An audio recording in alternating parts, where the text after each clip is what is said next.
Hey, good morning, everybody. So, what's up? My name's Nicole.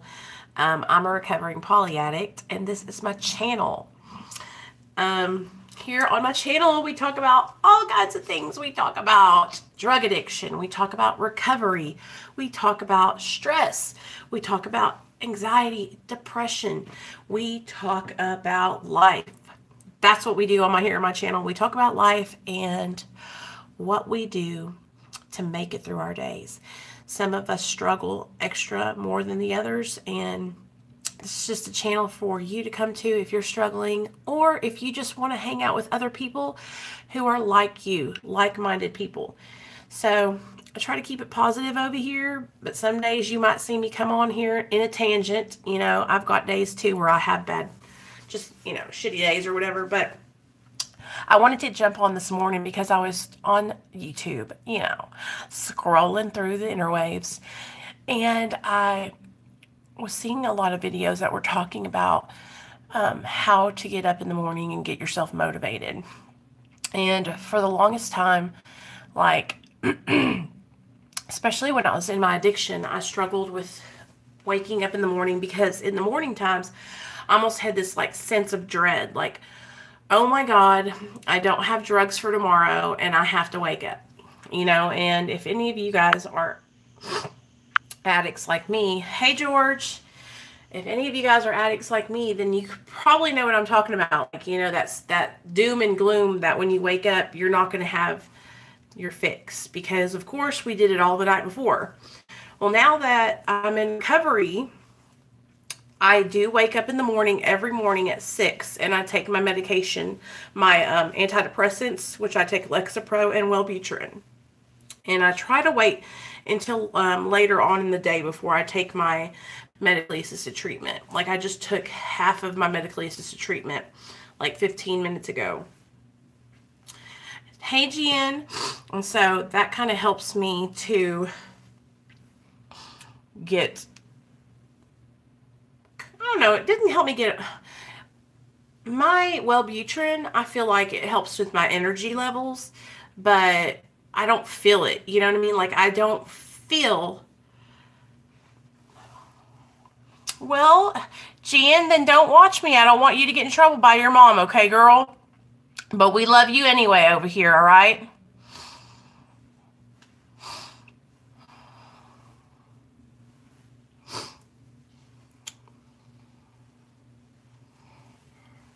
So, yeah, I know what I totally know what you mean, George, because it's so now when I wake up in the mornings, I try, yeah, well, listen, tell your mom I respect her wishes, and we care about you, and we love you, but, there we go.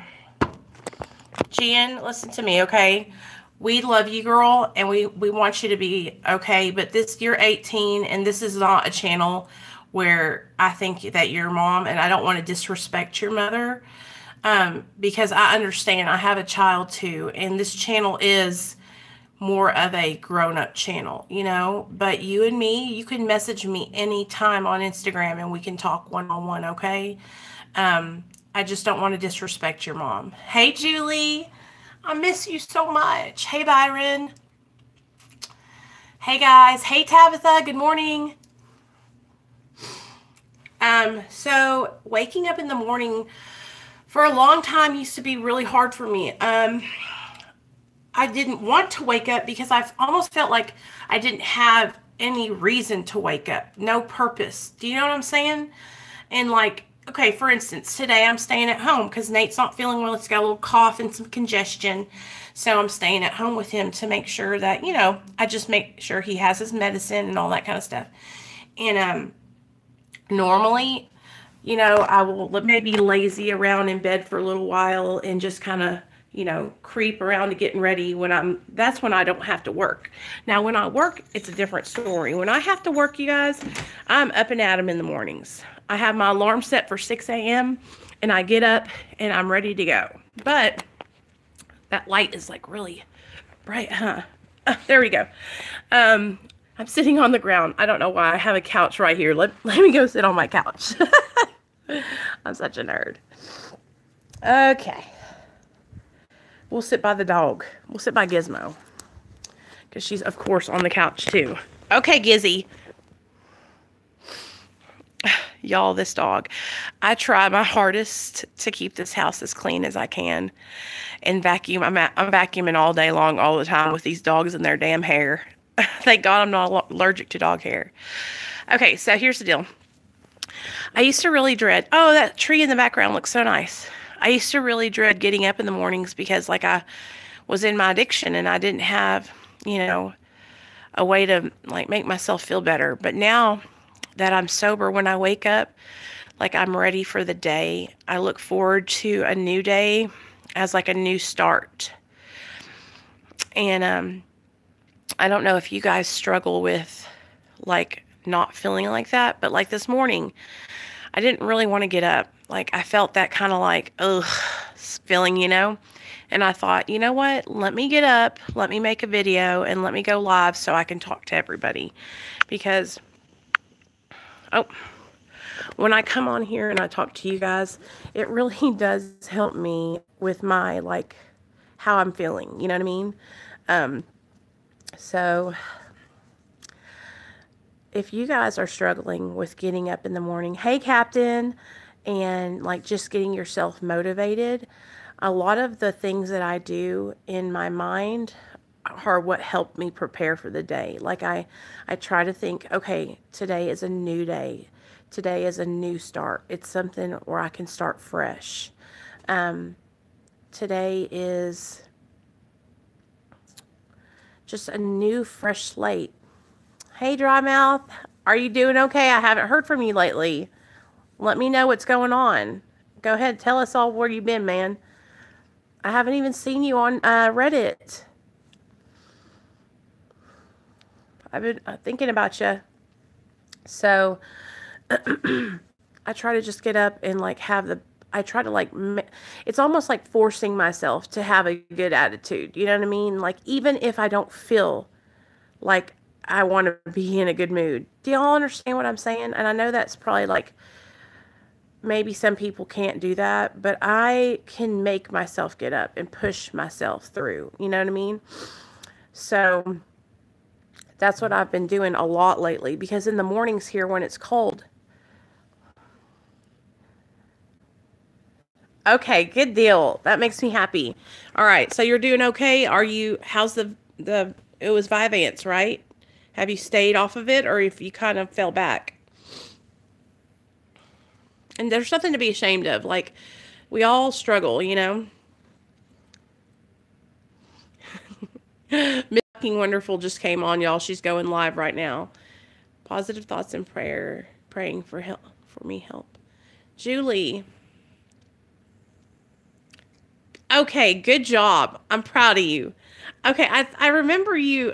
I saw your post on Reddit, so that's where I found you. We found each other. Okay, well then you're killing it. You're doing great. That's awesome. Good job. All right, well I'm glad you're doing good. You know, it's the holidays, so we can...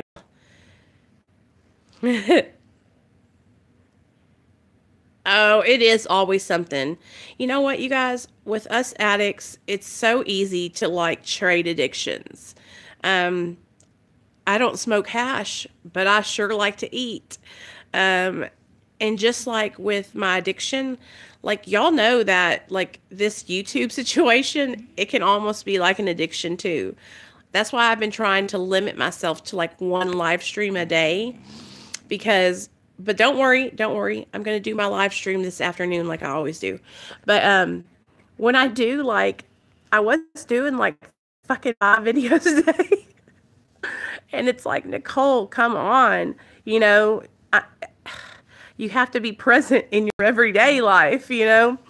But I just have so much fun when I get on here and talk with you guys. And it's just like a little therapy session for me, I guess. And I love helping you guys and just, like, trying to give you guys pointers and stuff like that. It helps me. So,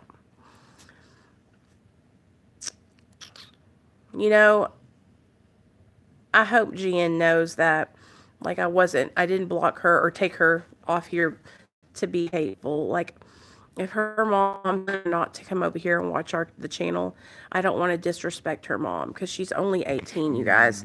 And this is a like rated R channel. You know what I mean? We don't play over here. We talk about stuff that happened when I was in my addiction. We talk about drugs and alcohol. We talk about daily struggles. And I would try to censor myself a little bit, you guys, but I can't do that. Like, I'm just, like, this is me. I curse a little bit, and I'm not going to stop sharing my experience with you guys because that's what my channel is for. My channel is for people who struggle with a disease of addiction and who are seeking support and help. So I just hope Jen understands that this was not out of hate or anything. I love you and I want you to do good in life, and you're a smart girl and you have your whole life ahead of you, but I understand why your mom doesn't want you hanging out with a bunch of 35-year-old drug addicts. So we love you though, girl, and you just keep doing the right thing. So anyway, guys,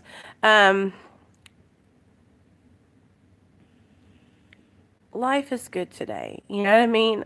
George, do you understand what I'm saying? Like, I feel bad because I don't want her to be upset, and it's not anything about her. It's just because I understand. Like, can you guys imagine if Nate was getting on YouTube and like going to people's channels that were talking about drugs? I would freak out, and that's the mom in me. So, Julie, how are you doing with your drinking, girl? You're safe here. You can share about it. Let us know how you're doing. Right.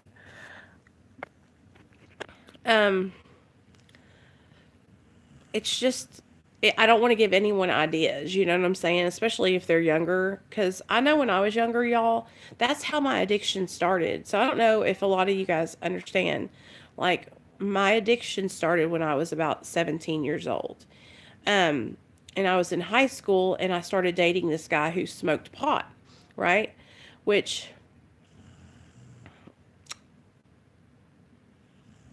smoking pot didn't make me go get dope. But what it did was it like lowered my inhibitions. Like, I had no cares in the world. And when I was high, I was more open to trying new things, So I started out hanging out with my first boyfriend, and his name was Robert. Oh, you guys, I was so in love with this guy. He was very tall, about 6'1", green eyes and like brown hair, but big green eyes. Real cute guy. And we dated from the time I was 17 till I was 17, 18, 19, 20, 21, till I was 22. And so we were together for a really long time. Right. Yeah, I know you're not hating, George. I totally understand. And that's her, like, if she still lives in her parents' house, that's their right to be able to monitor like what she's watching and stuff. So when I first started dating this guy, he smoked pot and everything, and so and this is 17-year-old Nicole. Okay, and let me kind of like give you guys, I fill y'all in. Hey, Jason. 17-year-old Nicole was very sheltered. Okay. I grew up like really Christian, really Pentecostal. I wasn't allowed to wear pants. We wore dresses. We never cut our hair. We didn't wear makeup. So 17-year-old Nicole was just starting to come out of her shell. Like, I had just at 14, or no, it was 12 or 13, we switched over to a non-denominational religion. And I was able to wear like pants and cute tops and stuff, so I fit in. So 17-year-old Nicole was wilding out. I was so excited about getting to like be my own person, So when I met this guy and I started going on dates with him, I was excited to smoke pot with him. Like, I wanted to. And when I smoked it, and it made me feel so good, I would get a little nervous, I'm not gonna lie, but it was like a good feeling, And so then whenever we were at this party, everybody was doing cocaine. I was like, hell yeah, I'll do a line, you know. And the people that we hung out with, you guys, were like dope heads, like hippie dope heads. Like they would have like fucking, you guys. Yeah, it just, me too, dry mouth. I didn't know like I was becoming an addict. I didn't know that I was going to get dependent on those drugs, you know. And then I had to get my wisdom teeth pulled out that latter part of that year, right? So I get my wisdom teeth pulled out, and that's when the doctor prescribed me like 10 milligram Percocets, and I went through 2 refills of those. And when I got prescribed those, you guys, like I was on and popping. Like I was like, opiates are so good. But I didn't stick with opiates. You know what I mean? Like I was still young, like the plane of like smoking and doing cocaine. Hey, feel good. And so everything was like chill. You know, I was managing everything. My life wasn't rolling out of control. I was going to school still. And then my senior year came around. And that's when I started to kind of get out of control. I started skipping school. I started buying cocaine. I started smoking all day, every day. Like I would skip school, go to my house, smoke pot. You know, we would sit out on that front porch and just throw the seeds over the porch. And that's when that marijuana plant grew in my front yard. And my dad was pissed. So it was just like a progression. You know how they say in the big book that the disease of addiction is a progressive illness? It gets worse, never better. That's how it was for me. Like I still didn't know I was an addict, but my disease was progressing while I was using drugs at a young age. Okay. And so I continued drinking and smoking and tooting lines until I graduated high school. And the way, y'all, when I graduated, I barely graduated. Like I passed with all D's. My geometry teacher had to like give me a passing grade because I was going to fail because of that damn one class. And I didn't want to get held back or have to go to summer school, you know?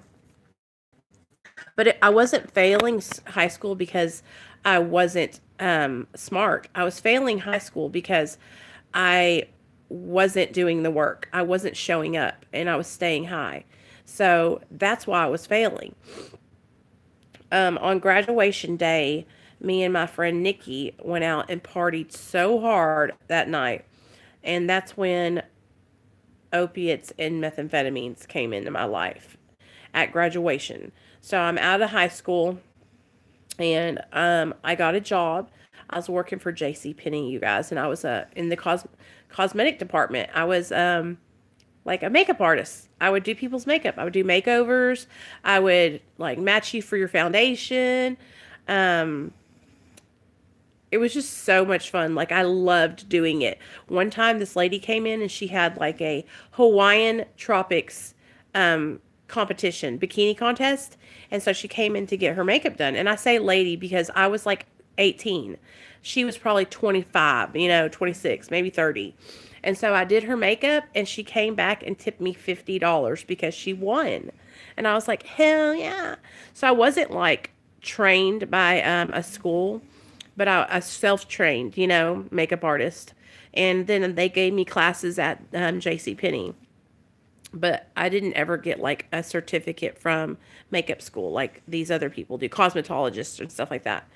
So that job, I loved it. I made commission, and every year, like I had just got my car, and so I was making my car payments. I was paying my insurance.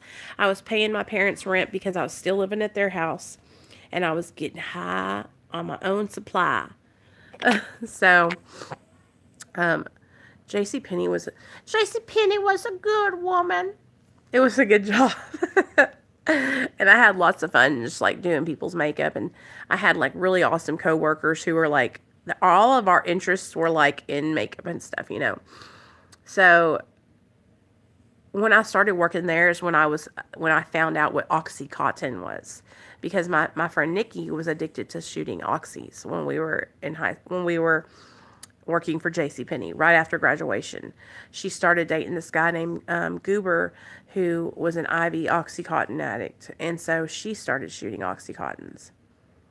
I would totally do it, Jason.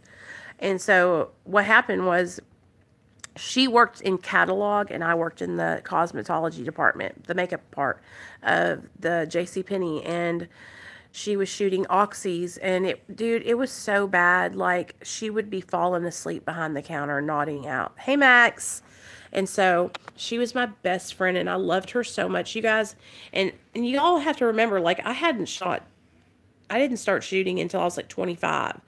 And it was after she died. This is my best friend that committed suicide.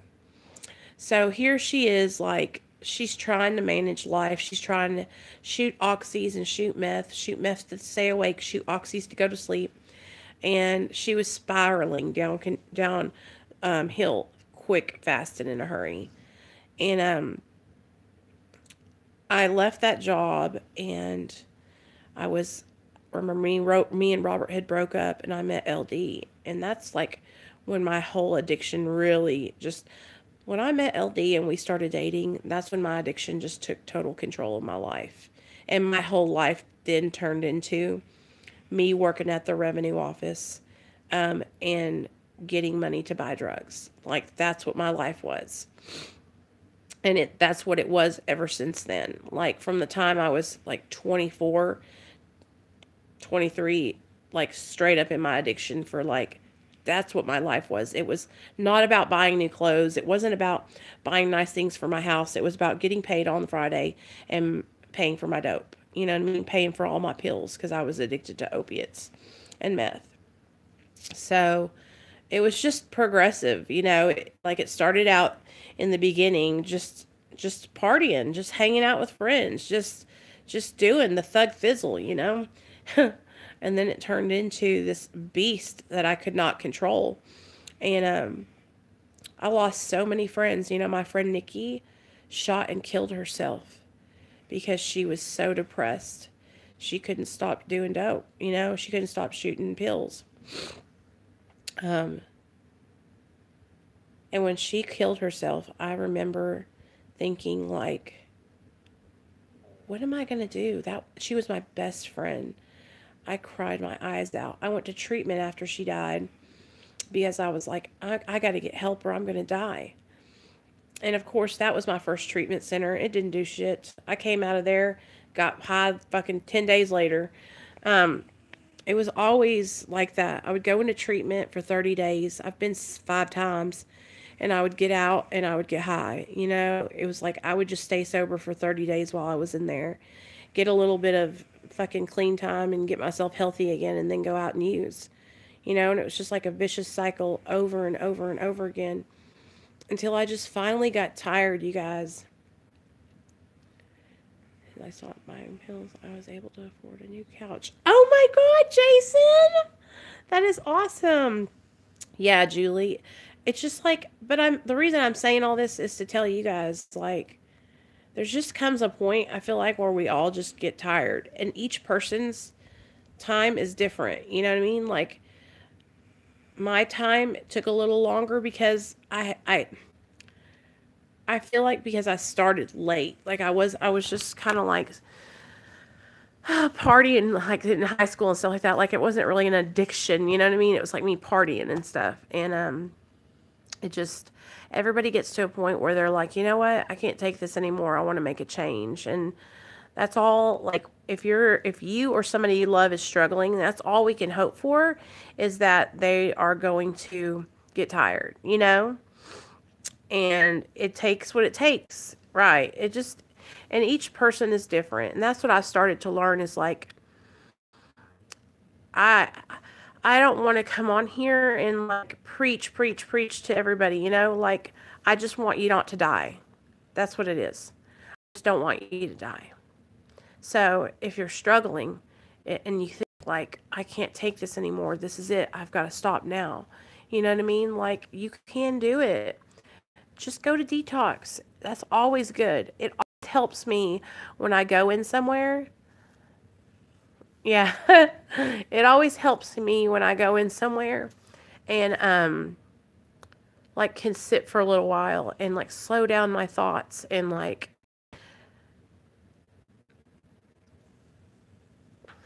just get myself back together, you know? And I see so many people that are struggling, that are not getting sober, that are like,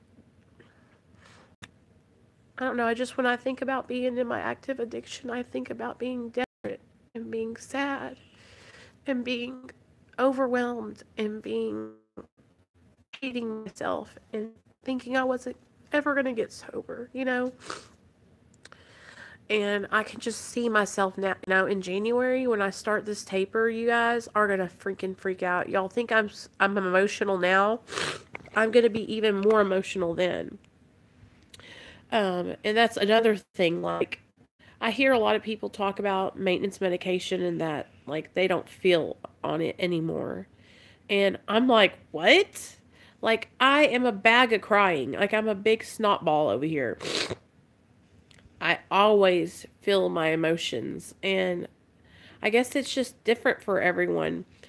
I was so numbed out on hardcore drugs that Suboxone, it's like not shit. Do you know what I'm saying? Like, I was a junkie. Like, I was shooting every day, you know? And so I can't feel that numbness like I felt when I was on drugs. Like, I cry all the time and I feel emotions. I feel sadness. I feel happiness. I feel excited. I feel empathy for people. Like, I feel a lot, you guys. But I know in January, like, if I feel this much now, imagine what it's going to be like when they start tapering my dose down. Like, oh my God. I'm going to be crying all the time. You know, yeah, and I guess maybe it's just that some other people might be on higher doses. Like, I know that I was watching, do y'all know who Kickin' Addiction is? Badass. Roberta calls him Badass. I don't know his name. I want to say it's like Sean or something, but he was on, I think he might have been on like 12 milligrams or something. I think he's down really low now, like 0.25 now. And he says he still doesn't feel really, or he's starting to feel his emotions now because he was crying the other day about a football game.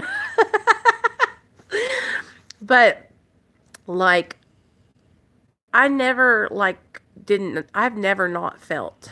But I've also been really okay, so January, I'm going to the doctor in January. That's when my appointment, I think it's January 6th. So I'll start then, and I imagine what's going to happen. This is what I imagine they'll probably do. So my prescription is written for 12 milligrams. I'm imagining they'll just take away a couple of those milligrams and then give the prescription. And then the next month when I get the refill, they'll take away some more and then give me the prescription until eventually I'm literally on like 1 milligram, you know? And, I'm excited, you guys, like, but I'm going to do real slow. I'm not going to rush because, these 3 years that I've been working on my internal insides and my recovery, like, I've been working hard, you guys. I don't want to give up. I don't want to lose like my momentum in my recovery. And I feel like if I just start taking away milligrams, that I'm going to start to feel like, what's the difference between oxy, perks, etc.? Aren't they the same? You know, roxycodone is just the same. It's just oxycodone is what it is. Oxycodone. So I think they call it roxycodone because it's the manufacturer, and it comes in like 5, 15, and 30 milligram little itty bitty pills, and you can break them down and shoot them up. So that's what we did. But I think with Percocet, doesn't it still have Tylenol in it? I'm not sure, but like hydrocodone and stuff like that, they just have the Tylenol in those. But it's all an opiate. Just with Oxy, I feel like, or I'm pretty sure, it's more strong. It's like more potent, you know? But it's all an opiate. And I think also, and you guys correct me if I'm wrong, I think that whenever a person, yes, it's a pure, okay, so when people are, okay, so when you're, and this is not like no shade towards anybody, but like the progressiveness of the illness. Hey, Chris. The progressiveness of the disease of addiction, like where a lot of you guys started out on, you know, popping perks and taking hydros.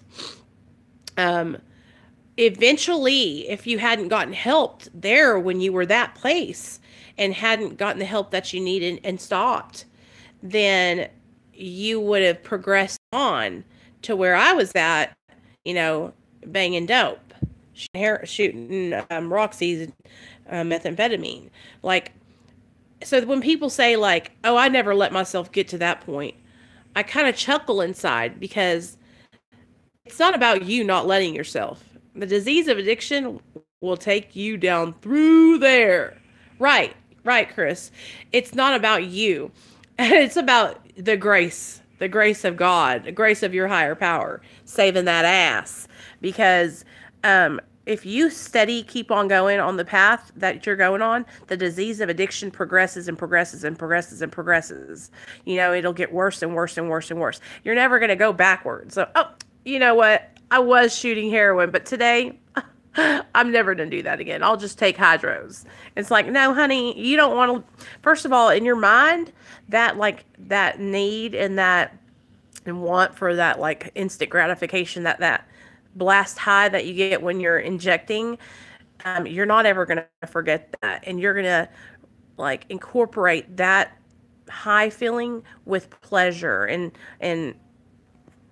right. And I think a lot of what happens is we think we can control. It's not that you can feel coming on a cold. Right. It's a long process where you end up forgetting why you started to begin with. And so when I look back on like when I was younger, and I see how I started out, yeah, it actually is like a mental disorder. Actually, okay, Chris from the Rewired Soul is like hella educated. I know that it's characterized as a disease in like the doctors, like there's a big book for doctors. And it's in there. Like if you wanted to look it up and read about it, it will tell you like. But for a long time, it used to be argued about like that. It was just like a moral failing, like, but for real, like if it wasn't a disease, wouldn't we all have stopped a long time ago? The Surgeon General said it was a disease. So I tell people to argue with him if they don't want to listen to me. Yeah. So it just like with smoking cigarettes, that's an addiction. Just like with overeating, that's an addiction. Yeah, feel good. That's how it is with the Oxys and the Roxys and the Oxycontin. It's all like there's different manufacturers, and there's Tylenol in some of those medications and then not Tylenol, because a lot of the times like they'll use the Tylenol, I guess, so it's not as, they can like buffer it or whatever. But like when you're getting up in the big leagues and you're breaking down Roxy's and you're just shooting heroin basically. You know what, Dry Mouth? I used to think that for the longest time I was conditioned to believe that like it was just something that I was failing at life, you know, and for sure, like I made bad choices. If I go back now and know what I know now, like I might not have made some of those choices. But it's not, I used to think, oh, it's because I'm a bad person. And it's not anything to do with that. You know, I know so many people who struggle, you know. When I first got strung out on H, I used every day for 6 months before I even realized that it was happening. I tried stopping. It was like, oh, snap, I'm hooked. Yeah, and when we're using, and that's the thing, some people get addicted and you know you're addicted to opiates, because when you try to stop, you can't. And there's a difference between being addicted to heroin and having a prescription for hydrocodone because you broke your back, and then when you try to stop, you can't. You're dependent. If you're not accompanying the taking that medication with addictive behaviors and negative consequences and running out of your prescription and searching, then they're just dependent on the medication, and you need to have someone to help you, like the doctor. If you say you're a regular person, a patient, now you could definitely, it could turn into addiction if you made the choice and said, I need more of these. I'm going to go buy them off the street. You know, addiction comes with like choices and us making, I think it's almost like our addictive brain, when we are like in our addiction, like acting out addictively, we make these choices to go along with things that aren't the best choices, you know? But a lot of people don't have the disease of addiction, and they just get on the medication and prescribed opiates, and then they can't come off because they're dependent. And you need to go to your doctor and say, hey, doc, I can't get off this medication. Can you help me taper? I've grown a dependency on it. And the thing about it is the doctors are not letting patients know, hey, this medication right here, you're going to be dependent on it because I've written you a 30-day prescription for it. And so these little old ladies, even people like me, are walking around, I broke my toe or something, and I've got opiates, and then my prescription runs out, and I'm ill, I'm sick. And a normal person would just be like, oh, I've got the flu, let me go lay down and rest for a while, and then it would pass. But an addict like me will go, oh, I don't like the way I feel. I got to go get more of this.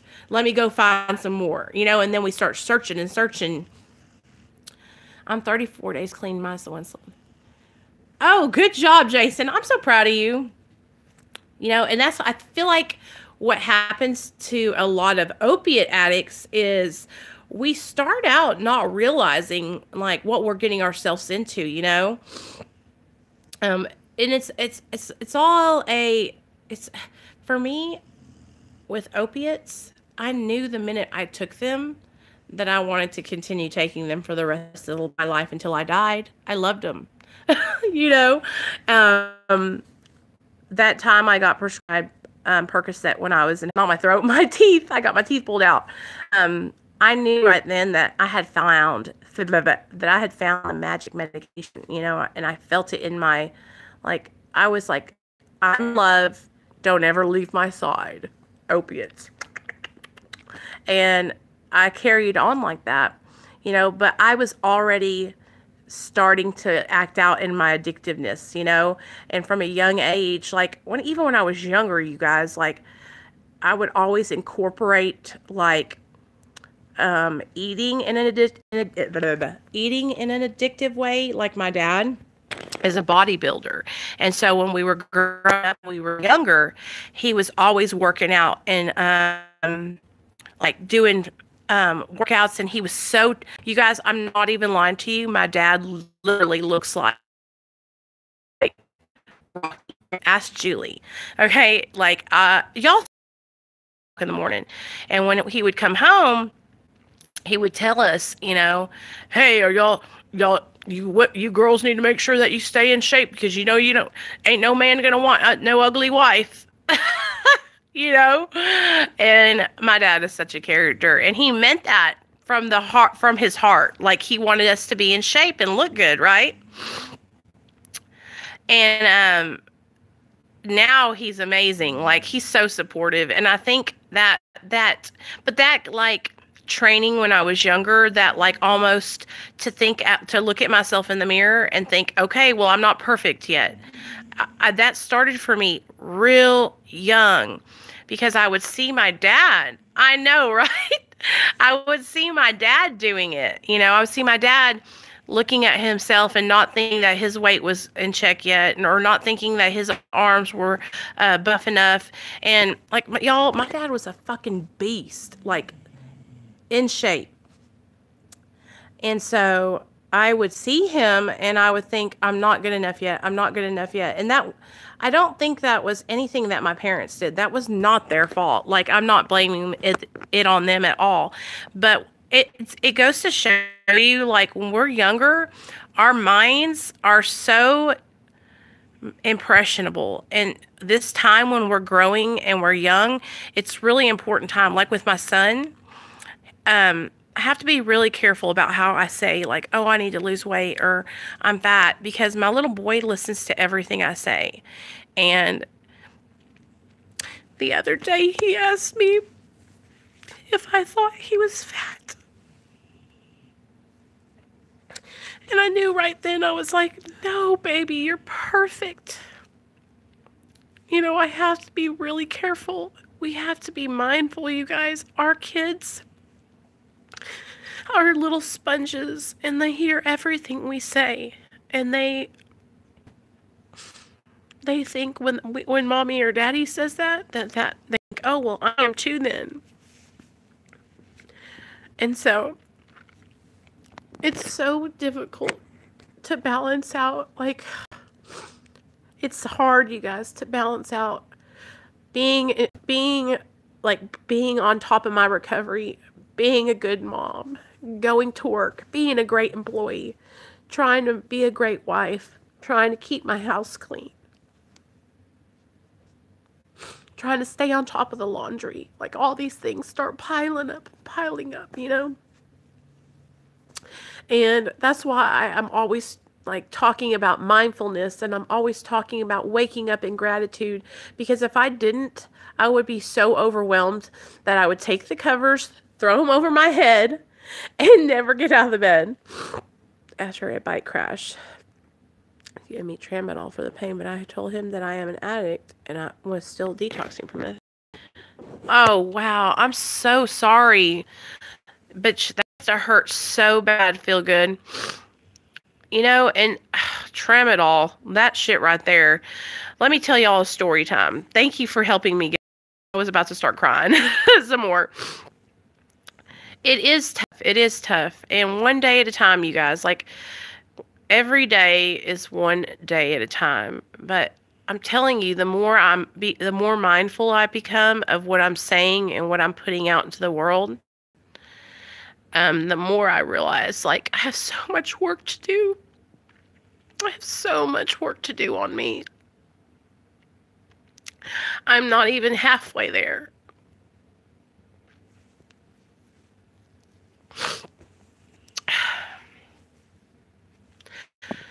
So, thanks, Tend the Garden Now. I love you. So, the more you work, the better you will get at doing this work, Nicole. Yeah, and I just practice. It's a daily reprieve. You know what I mean? Like, I have a daily reprieve from drugs and alcohol. Like, I could wake up tomorrow, and if I'm not in touch with myself and my higher power, it means... Thank you. It means, and that's why I made this channel, you guys. Like, I made this channel because it is like a freaking accountability for me. Like, I know that I'm going to come on here and I'm going to at least have 5 people on my live stream watching me, you know, and I could talk to them, and you guys help me stay accountable, you know.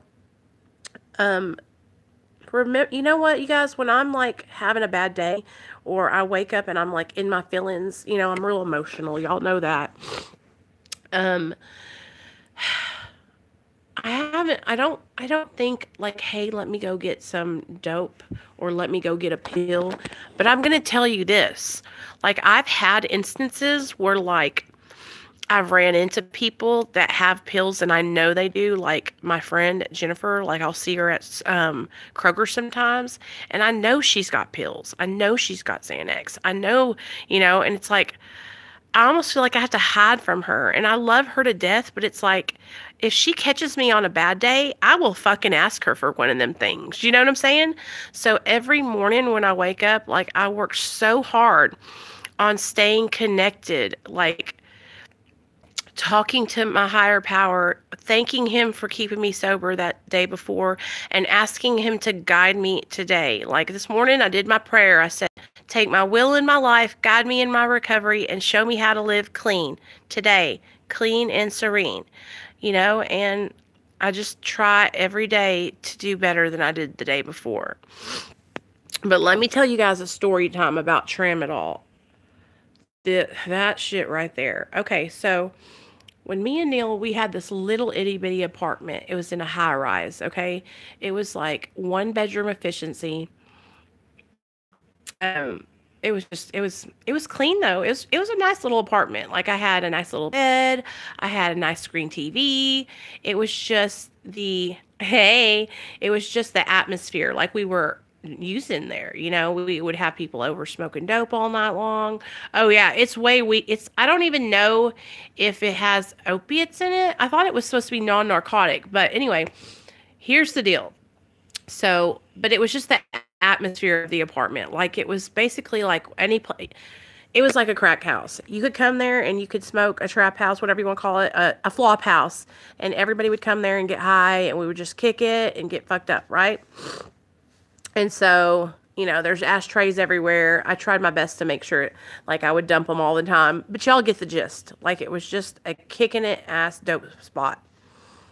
So, we were all chilling, right? And here comes one of our friends with a prescription of tramadol. And we had been up for a couple days without any sleep, and we were really bad detoxing from methadone because we used to get a prescription for 365 methadone 10 a month, but we ran out of our prescription, so we were in withdrawal really bad. And so we got this prescription of tramadol off of one of our friends, and I only took like 2, and I did not like the way they made me feel, so I just got drunk on vodka. And Neil took the whole bottle, and it was like probably 20, but listen to what happened, you guys. Listen to what happened. So we're standing there, we're hanging out, and I'm sitting on my bed, and Neil's standing above me, and all of a sudden, I look up at him, and his hands, they go like this, and they drew in like this, up to his chest, like this, like both hands, and he literally was standing straight up, and he went, timber, and hit the bed, and started going into a seizure. And I did not know what to do. I screamed, help, help. The door was open to our apartment. Joe from next door ran down there, gave me his phone. I called 911, and the paramedics came. But while I was waiting for the paramedics to come, I got this bright idea because he was choking on his tongue. There was blood coming out of his mouth. It was so scary. You guys, I was praying, Jesus, please, God, Jesus, please, God. And I stuck my middle finger like this in his mouth to try and open his mouth. And he bit I had false nails, fake nails, bit my nail right off. It was so scary. It was so scary, you guys, because he was like this. And his tongue, you could hear him like making this weird sound, and he was having a seizure. And so they took him to the hospital in the ambulance, and they ended up giving him like a prescription for a couple of opiates, and so that way he wouldn't be in withdrawal, because the next day he was getting his prescription refilled. But it was so scary, you guys, so scary. Yes, feel good. It was probably one of the most scary experiences I've ever had in my life, because watching one of your loved ones like seizing like that, and that was the first time he seized. Then the second time he seized was that time I told you guys about us crashing the car into the brick wall. But it was so scary. Like, I cried my eyes out. And of course, what do you know? We went and got our prescription the next day and was high all over again. Like, we were just sick. But, welcome to the channel, Daleks 77. I'm glad you're here. I haven't seen you before, but I'm glad you came. So, man, it is a deal altogether, you guys. Bad deal altogether. But I look back on times like that, you know, and I'm like, I'm grateful that I'm not doing that today, you know. I couldn't maintain the lifestyle that I have today, like with my house and my son and my job, if I was still getting high. I wouldn't be able to do those things. Julie, have you stopped drinking, or are you still drinking, girl? Tell me. And tell me. I'm going to call you when I get off here. Oh, really? Well, that's what's up. Feel good. I'm glad he came over. And I'm glad listen, you guys. I am super excited about the channel growing and everything.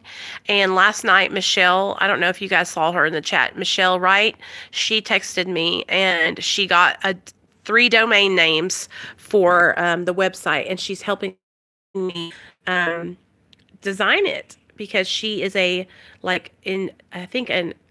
engineer, but she's helping me design it. And man, I just don't even know what I would do without you guys. Like, y'all are just awesome. Like, I don't know how to do stuff like that. And she was like, I'll buy the website and I'll do it for you. And I was like, okay, you know, and she'll help me run that website, and that's helping her stay sober, you know? And she was like, I'm excited to do something that I'm passionate about, you know? And so, you know, those of you, hey, classy bitch, those of you that have been with me since the beginning, you know, there's going to be a place for everybody. Like, when the channel gets up and running and when we hit it big over here, like, I'm going to be dead of y'all. I'm going to have some of y'all probably helping me with, like, manning phone lines, so that way we can have a phone for people to call if they need help or they just want somebody to talk to. But that's all in the future. Like, we're not there yet. But you know me, I'm big. I have big dreams over here. Have any of you guys went over and followed CGKid yet? He is also a really big recovery YouTuber.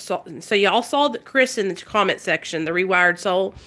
He kicks ass and takes names. And then, girl, I'm not going to forget you. Don't worry, I got your personal phone number. His channel is called CGKid, okay? And he also really inspires me a lot. And so when he first got started, I mean, his channel was probably 5,000 people is when I met him. And now he's got over 100,000 subscribers. So he was designing this application. I don't know if it's up yet. I'm sure it is. It's probably in the description box of the videos that he makes. But the application was where you could basically, like, go in there and meet people who are in recovery. He has a phone number that you can call if you need somebody to talk to. Like, that's fucking cool. That's what the things that he is doing with my own app or anything. Like, I'm not that you know, that tech savvy, but we are making a website, and once the website gets up and running, that'll be a place where you guys can go and, like, read people's stories. You can go chat with each other. You can upload videos there. I'm going to have everything. I'll have places you can call if you need treatment. I'm going to have, dude, it's going to be the coolest fucking shit you've ever seen. Like, I'm not even lying to y'all. Like, it's going to be so cool. Hopefully I'll be able to get people to sponsor, to, you know, like, I'll put their ads on the website. Oh, is that what? I've never been on Free from Hell, Feel Good, but yeah, I guess I know that's Ryan Donnelly's website, but I've never been to it before. So I don't know what his website has on it, but yeah, I guess if it's like that. You know, I'll tell you where I got the inspiration from. I'm friends with this guy named Andrew Hager, and he has, like, a podcast on Facebook, and he also has a website. And so I got a lot of inspiration from his website, and then 2 other recovery advocates that are on Facebook. But that's what I want to do. And I think that would be so freaking cool. And you know what? What it'll do for me is it will give me inspiration, and it'll give me something more to work towards. You know what I mean? Like having sponsors, like sponsors as in like maybe a treatment center. And of course, I won't, like, I would never list any treatment center. Like, I would go to the treatment center and like meet there and hang out and learn about it. Like, that's the difference between me and I feel like a lot of other people is like, I'm not just going to list any place on my website. I'm not going to just take any sponsors. Like, I want to know these people, because there's a lot of fuckery going around in the recovery industry, you guys. And there's a lot of people that will prey on you. I've been to some bad halfway houses and treatment centers in Florida. That's what I'm talking about, classy bitch. So there's a lot of people that do this whole recovery thing, and they start making like websites and helping other people. And let me get one thing straight. Like, I'm over here, I don't get paid. Like, I'm just a regular person like you guys. Like this, I don't work for a treatment center. I don't work for a detox. This is just me, little old Nicole. Like, I'm just doing me.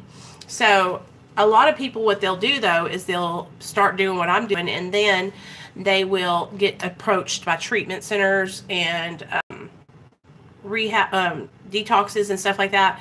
And they'll ask them to work for them and do outreach.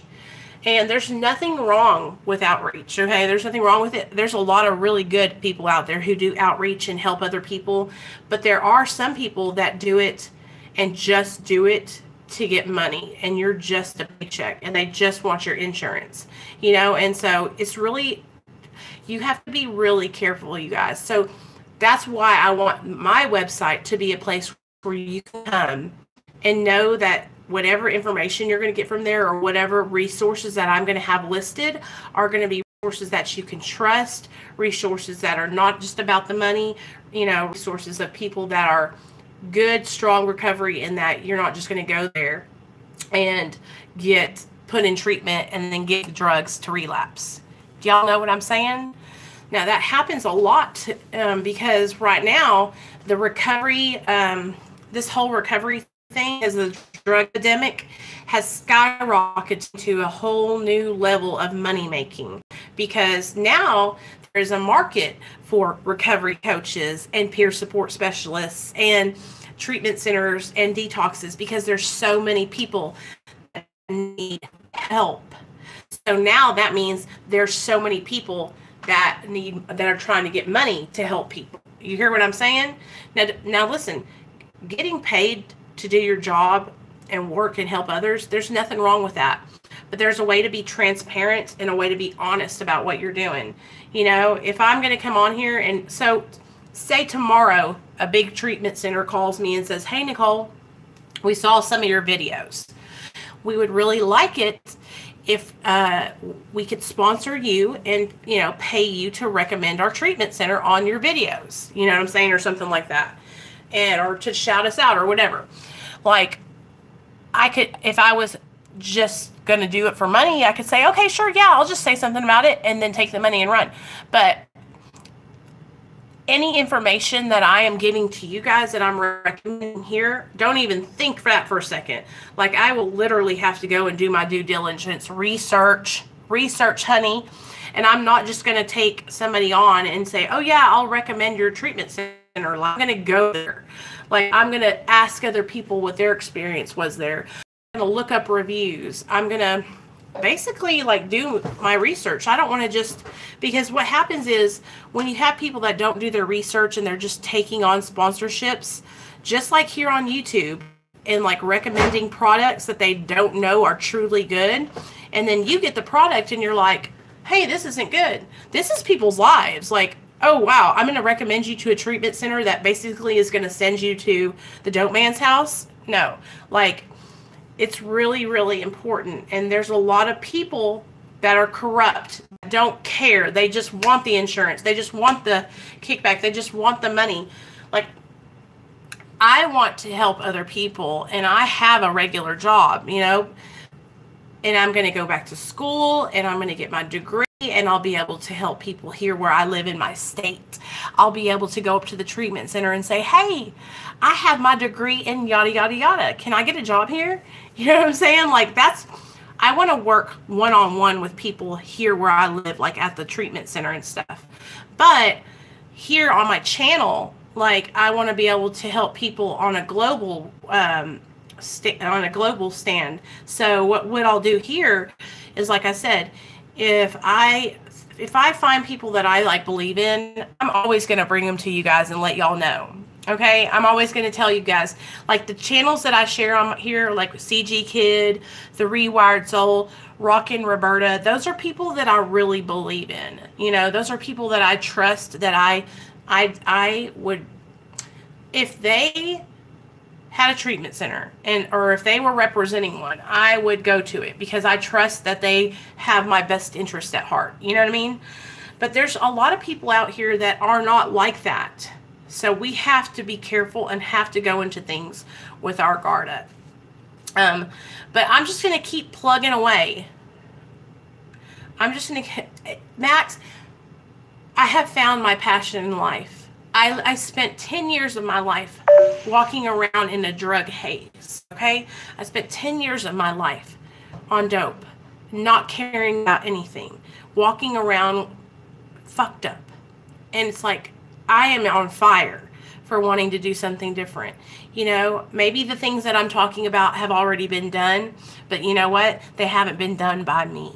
And I am a different kind of person. I'm excited.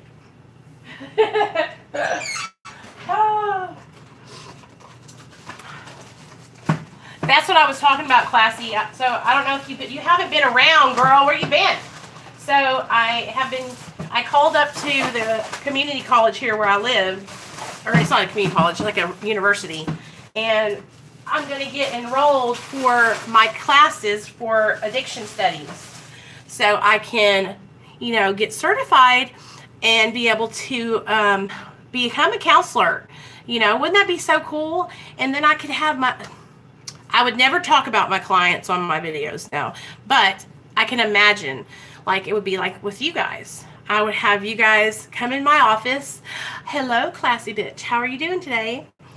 And then you would say, I'm doing fine. And I would go, fine, fine, fucking fine. Tell me what's really going on, girl. Tell me the tea. Tell me how you're doing. Tell me if you're staying sober. Tell me what problems you're facing. Are you going through some stresses and some struggles? It's the holidays. I know we're all stressed out. I get stressed out about not being able to do enough for my family, you know? But I know that I have to get my education, you guys, and that things aren't just going to come to me for free. So I'm going to go out there, get myself some education, and then it's on and popping. You know? And I really want to start, like, after I taper off Suboxone. Okay, Man Max, bye. Oh, so is Nate. He's got a cough and a congestion. After I get, like, I want to go around and, like, tell my story. Like, I already do that, like, at rehabs and stuff, in meetings. But, like, I want to be able to go to the school and need somebody to talk to them about the disease of addiction and talk to the kids. And, like, that would be so awesome. So that's, you know, with Nate and everything, I know I'm his mom, so I probably wouldn't do it at his school because I wouldn't want him to be embarrassed. But you gotta go inside? When I get, you know, more accomplished, then that will be something I can do too. You know, and I'm just starting out. So everything for me right now is really just all in my mind. It's all things that I want to accomplish, you know? So I have to set the goals and then accomplish them. But I'm going to get off here because I got to charge my phone up. It's on 15%, but I'll be back. What time do you guys want to do a live stream at today? 2 or 3 or 4 or 5? What time do you think we should do it? like 5-ish, or like after everybody gets off work, so that way everybody can come.